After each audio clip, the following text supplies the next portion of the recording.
Shalom, brothers and sisters.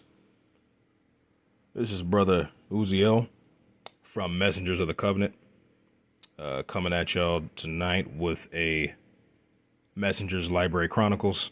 This one's on the book Ecocide in Native America, Environmental Destruction of Indian Lands and Peoples. Okay, there's a foreword on this book by Howard Zinn.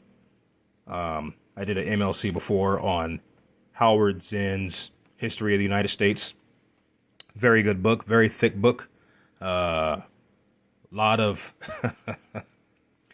lot of secrets in that book. Lots of secrets in that book. In this book, you're gonna find out about the fracking, the chemicals in the earth, things like chemicals in the water, uranium mines, poison, diseased turtles, fish, all that's in here. Quite often, we wonder why people don't understand the black plight. Well, when it comes to our lighter brown skinned brothers, specifically Northern tribe, quite often we don't, I guess you could say, pay our proper respect. Okay, if we're supposed to have brotherly love, then shouldn't we be able to feel our brother's pain too? Okay, some of us were already up here. But for the most part, when the majority of us came up here, we were encroaching on the land that wasn't ours. Yeah, as the scriptures say, we would be oppressed together, so that would, and it is still imminent today. It's still going on. But one thing we got to take a look at, the so-called Mexicans, they had a movement. Okay. I believe their movement was the Brown Berets. I hope I'm not butchering that. The Native Americans, they had a movement too. And that movement was called AIM. And we know about the Black Panthers.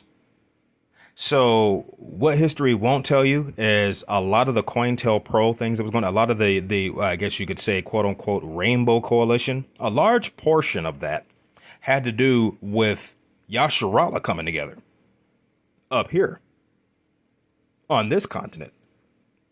Okay. So do your due diligence. Check out AIM, please. It's disrespectful not to know our brothers' pain and struggles as well. Okay, we can talk about what we went through, but one thing that I can speak for in sympathy, my grandfather, he was a runaway slave, and so he ran away and he was taken care of by Cherokees. And I'll tell you what, when Esau came looking for him, that didn't make him feel like he overstayed his welcome. He didn't have to be told that he needed to, pull his own weight. But you know what? They had his back. They had his back. Okay. So when we look at things like, the Buffalo Soldier movement and things like that, that's another divide and conquer scheme by Esau. And if you look very closely today, you'll see that this beast is still using the same tactics as before.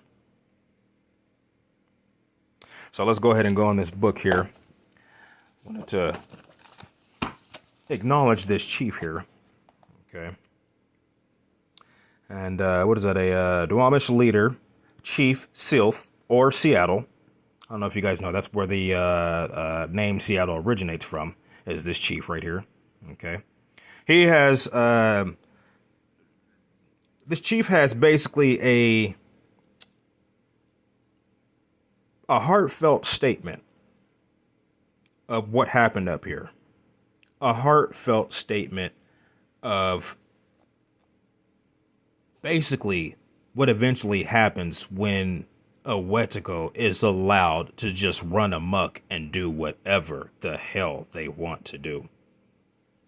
Everything that's destroyed up here today, this chief gave warning of it. Everything. Even the ocean has holes at the bottom of it. Okay. We commonly use this thing called plastic. There's no real way to destroy it. It's just recycled and used over and over again. And then the byproducts of that plastic, a lot of it's resting in the earth. So brothers have brought this up before. I know my elders have, that the earth has not had its rest. The earth is supposed to have a Sabbath too. Hasn't had it. Hasn't had it. So when we take a look at the things that the Most High is going to do in the future, we have to understand this place is one great, big, filthy rag. Okay. Alrighty. Let's dig in.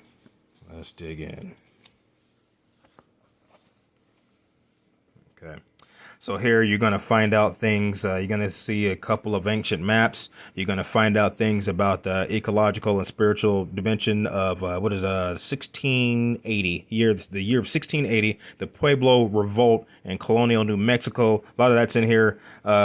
We got individuals in this book like Bartolome de las Casas, Hernandez Cortez. They're all in here. Okay. Everything's spoken about. You have, of course, accounts with Columbus. Okay. Esau trying to regulate what the natives can actually, what they can and cannot use, how much of it they can have.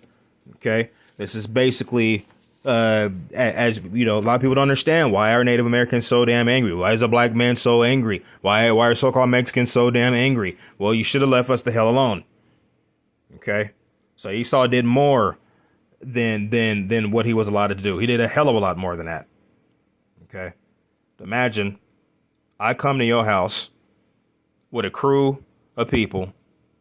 We take over and rape and kill everything. And then we tell you, because the world sees what we did to your house, we know we got to give something back to you. So you know what we say? We say, you can have the bathroom. But whenever I need to go to the bathroom, I'm going to go. I can waltz up in there and do whatever the hell I want. Okay. That's the story of the Native Americans in a nutshell. All right.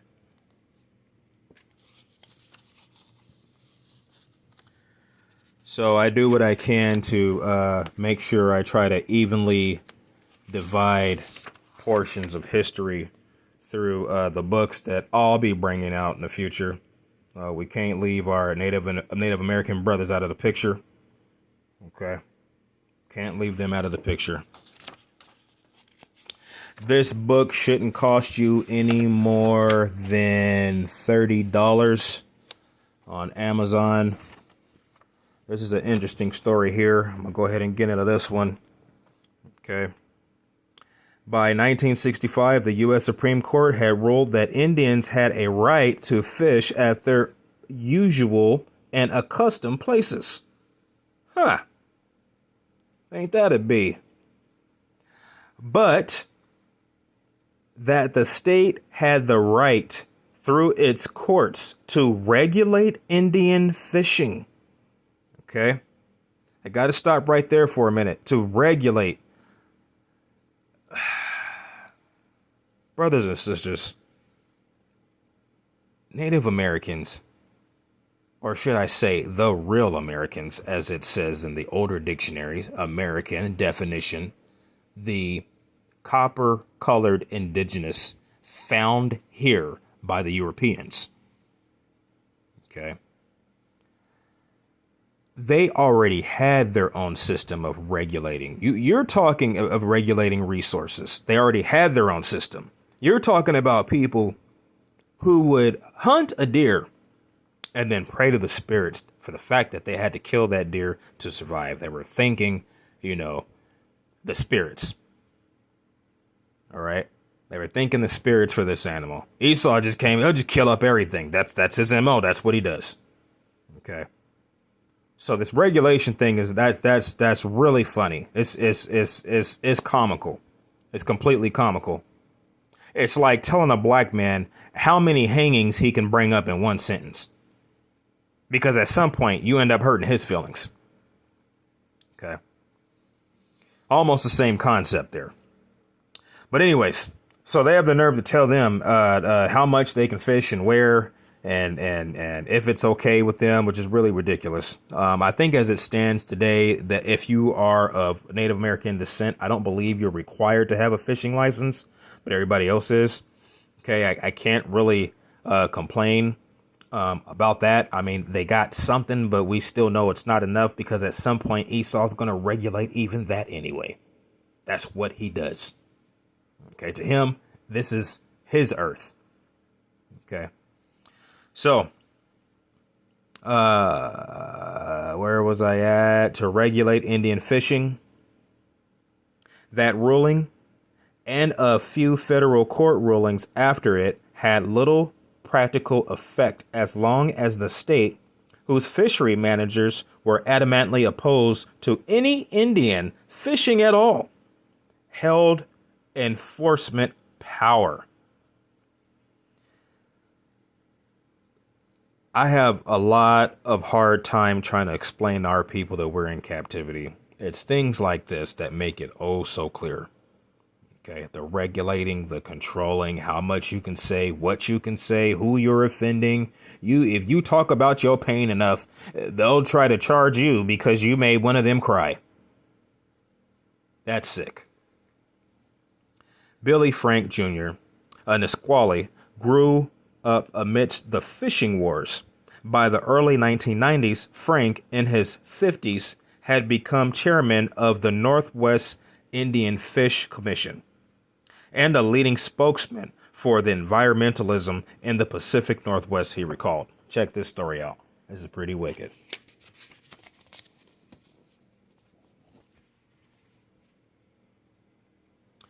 I went to jail when I was 14 years old. That was the first time I ever went to jail for treaty rights. The state of Washington said I couldn't fish on the Nisqually River, so at 14, I went to jail. 90 times I went back to jail. The state of Washington said you can't go on that river and go fishing anymore. That's what they told us Indians. If you go on that river, you're going to jail. We went back fishing, and we went to jail over and over until 1974.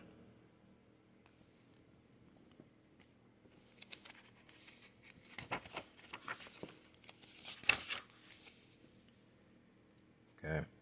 All this regulating the fish and stuff like that, it's really ridiculous because if you take a look at things right now with Esau, where is this man right now? There's a particular place that's the birth of us all, who is, from what the records and percentages say, hold the remaining 30% of resources that the West wants.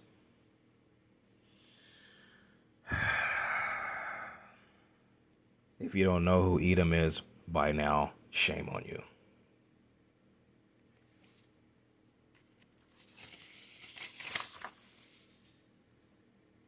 Just going through here, showing you what's in this book. Okay.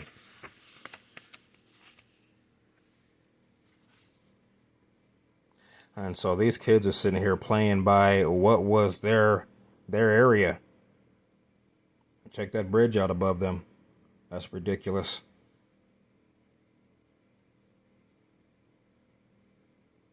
That is ridiculous.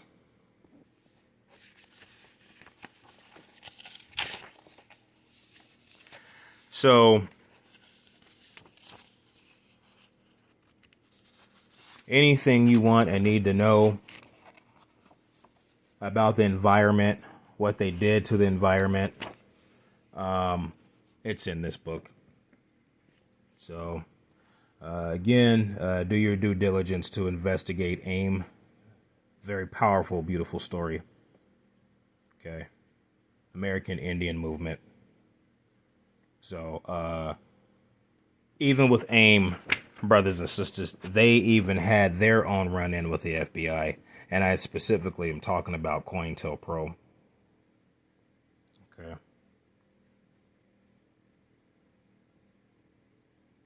And again, the chief, Sealth, had already gave warning to these Wetigos. I already gave warning. I'm going to read a little piece out of here, and I'm going to go ahead and get out of here. But just imagine this. I want you to tell me, if you can, in the comment section. I want you to name where a place is like this. Listen to this. At one time, our plains, plateaus, and ancient forest were respected and not considered a wilderness. The skies were darkened with migrating fowl. The plains were blanketed with massive herds of buffalo. Our mountains teemed with elk, deer, bear, beaver, and other fur-bearing animals. All the rivers were full of salmon and fish, so much that you could walk across their backs to get to the other side. The plants and trees were medicines or food for us.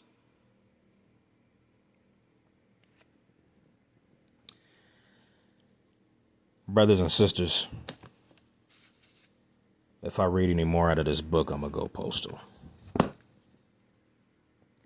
Ecocide of Native America.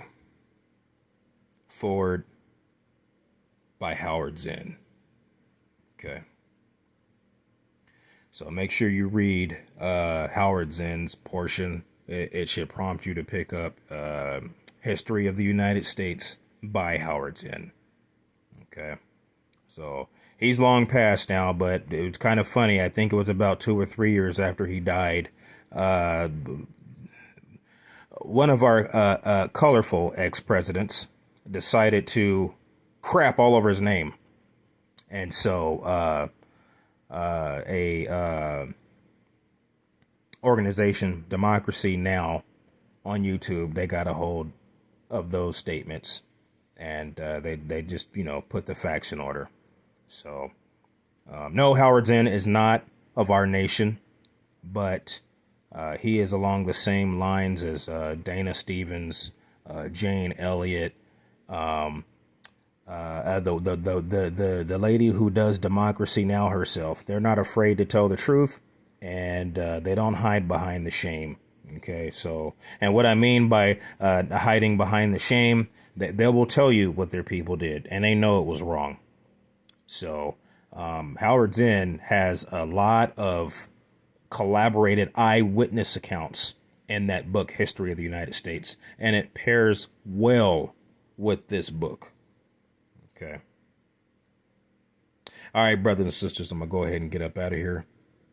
Y'all have a peaceful Shabbat upcoming here in a couple of days. Shalom.